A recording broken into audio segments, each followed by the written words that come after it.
Hello everybody, it's Ron Rich here with another video. I'm going to do a contest entry into Craig Danger, the record player.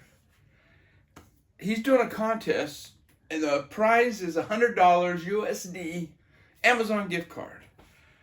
And I think today's the last day you can enter, so if you want to enter this contest, do a real quick video today. He wants you to show 3 to 5 blind buys. That's easy. I mean, we're all guilty of doing blind buys. I think most of us. If you're a true member of the BC, you've done blind buys. If you haven't, then you're not a member. It's one of the rules.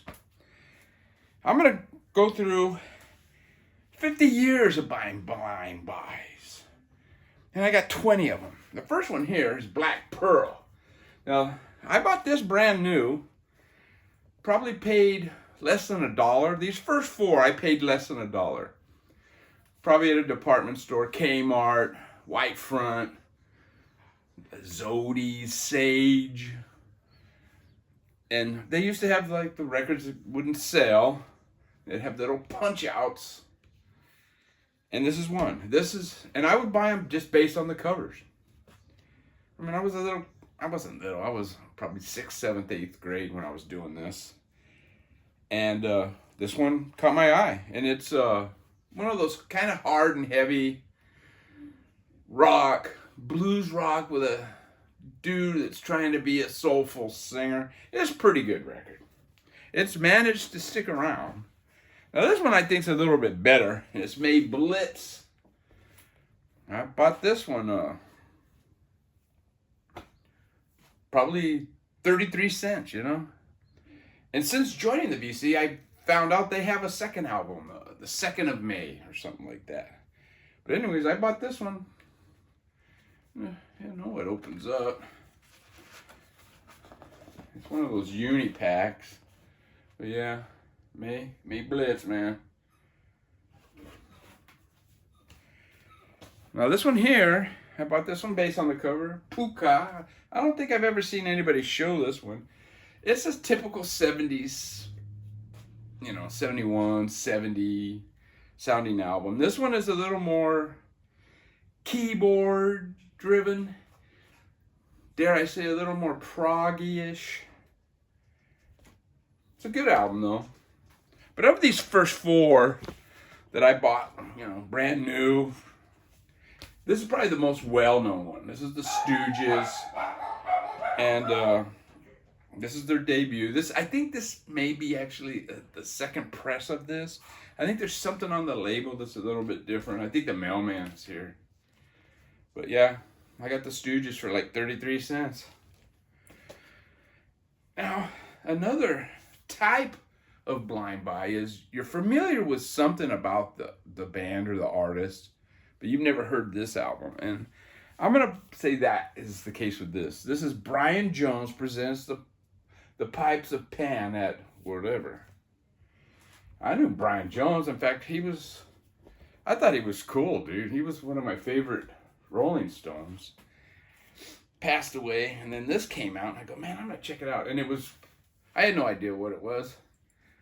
I don't know if I would have bought it if I knew, but I dug it, man. And it kind of set me off on a journey of buying weird albums at Goodwills, Another one, 10 years later or so, that I bought brand new, and I didn't know the band, the 101ers, but I knew Joe Strummer. And this was Joe Strummer's band before The Clash. And this is like a pub rock, I guess is how people describe it.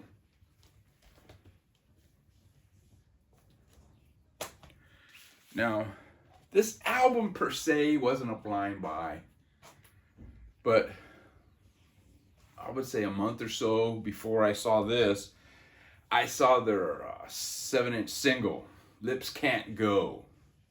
And I bought it based on wow, that is wild looking. And I bought it based on the look of the band,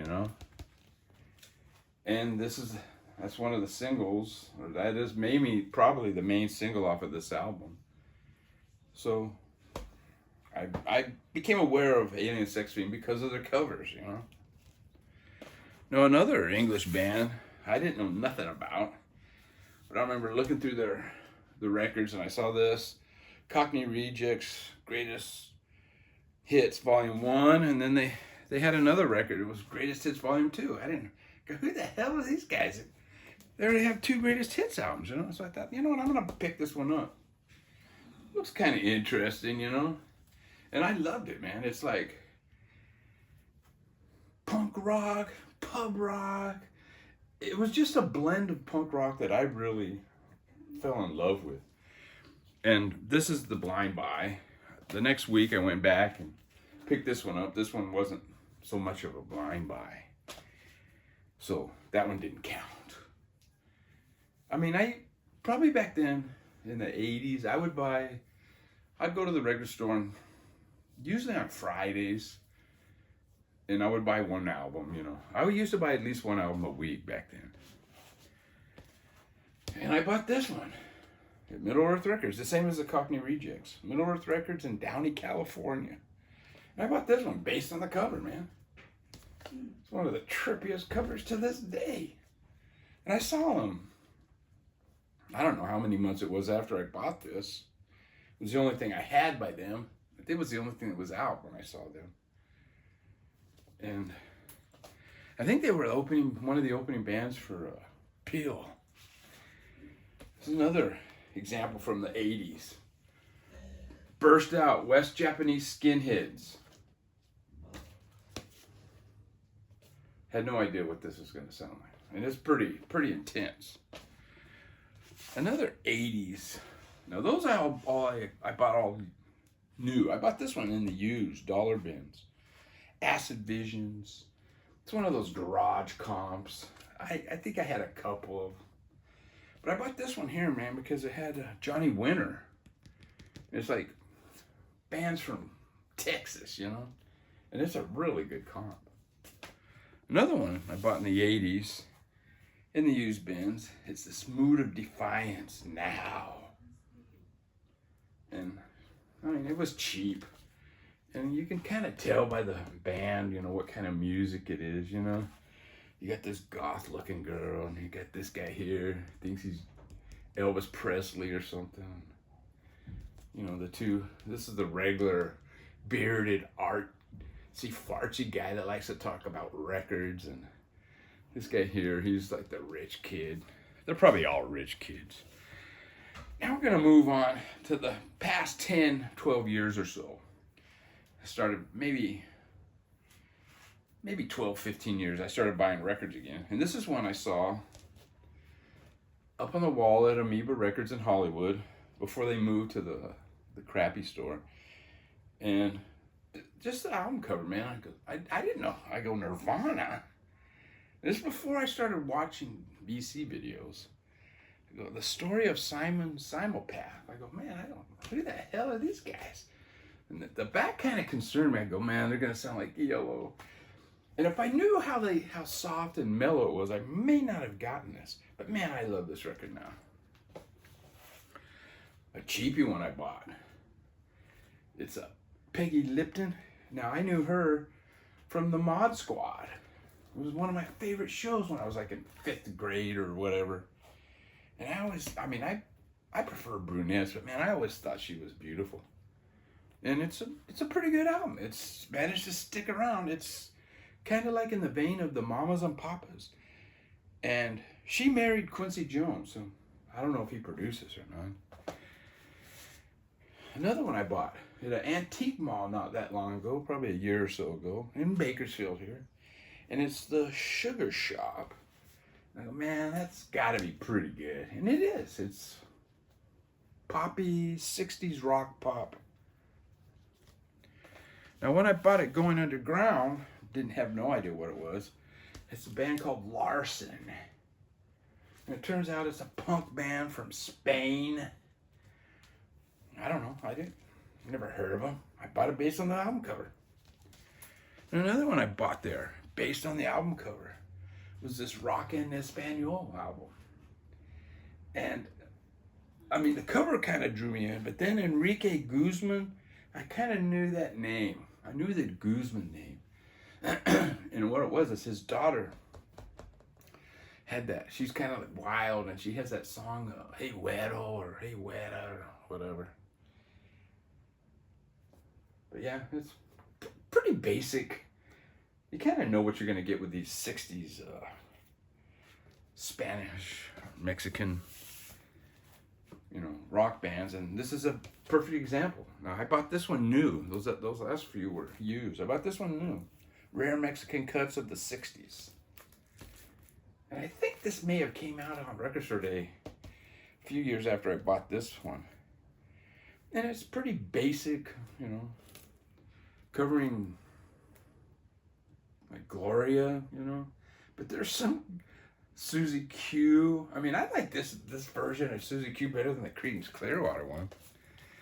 And these last two are kind of examples of blind buys now, since I'm watching Vinyl Community videos and BC videos. Hog's Ear Report. I did a video on something about Record Store Day, and the Hog's Ear Report, which was great, one of the best BC channels. He left a comment. Am I seeing things, or are they gonna release the end? And I don't know who the end are, but I saw it. I remembered the Hog's Ear Report. I guess I had made a note of it in my mind. I go, I'm picking that up just based on his recommendation. And this is fantastic. This is one of my favorite psych albums. And in a similar vein, Psychedelic was talking about this band, Maximilian. And he didn't give it like glowing reviews, but I looked, and there was one on Discogs, brand new, in the shrink and everything, for like $12. I go, you know what? I'm not even gonna bother listening to it. I'm just gonna buy it, and it's a pretty cool album. I mean, it's not as good as the end, but it's pretty cool. But nowadays, I mean, most times I'll see a video like this Smirk. I saw a video of them like during the COVID, and a couple of the guys had the mask on. They were playing in this little, looked like somebody's living room. I go, man, they're fucking fantastic. So from that video, I bought the record. Anyways, take care. I'm gonna leave a link to Craig Danger. Subscribe to him. Make a video real quick, and you can win $100. $100. Craig Danger, guy that wears white tuxedos.